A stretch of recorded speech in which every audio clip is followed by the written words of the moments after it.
Nagpapasalamat ang aktres na si Aiko Melendez sa GMA7 Management dahil sa pag-aalaga nito sa kanya noong panahon na akala niya ay positibo siya sa nasabing virus. Don't worry, I'm all good. Tested negative. GMA Management made sure I was fit to work when they got my test, which was negative. I just had tonsillitis, that's why I lost my sense of taste. Plus, I had colds. Nothing to worry, guys. I'm back to work. We also followed all the protocols before I reported on the set. But I'd be lying if I say I didn't panic.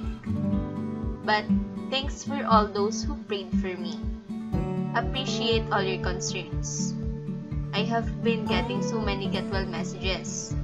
Thank you.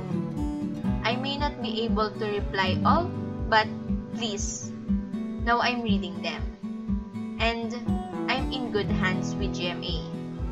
I'm being babied here on the set. Just so blessed. Saad ni Aiko sa post niya noong November 30. Thank you, Lord. I know my energy comes from you. I almost got sick, but you healed me right away. Got a COVID scare because I had symptoms. GMA had me tested because nawala panlasa ko, only to find out I have tonsillitis. Thank you to my GMA family who took good care of me until I tested negative.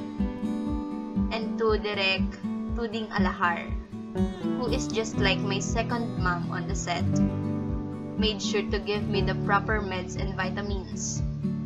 Was telling Direk sana, siya na lang naging stepmom ko. Cause, alam mo, may Papa Jimmy had a crush on her. I love you, Direk. To my EPs, Miss Marisa Huesitas Hilario, and Sir Erwin Manzano Hilado, round the clock checking on me when I got isolated. And to our PM, Miss Regine Alba, who prepared my favorite tacos as my comfort food just to ease the tension while waiting for my result. To my Miss Chanda Romero, who was so worried about me, thank you. Lady Prima, Your Highness, and to Sis Maria Katrina Halili, Wendell Xavier Ramos, James Blanco, who prayed for my healing. Salamat. I sincerely appreciate Ate Mel Kimura, also who constantly check on me. Love you, ate. Negative result.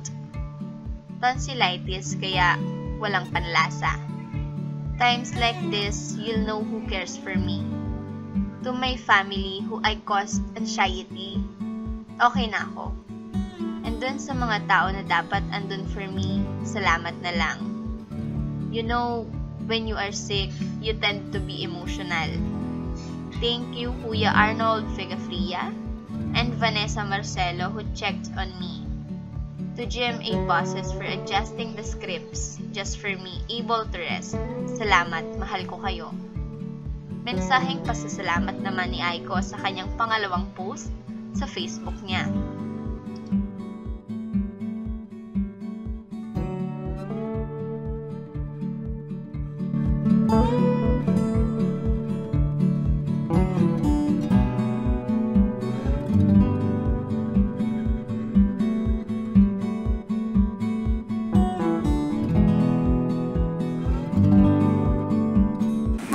Share for 5.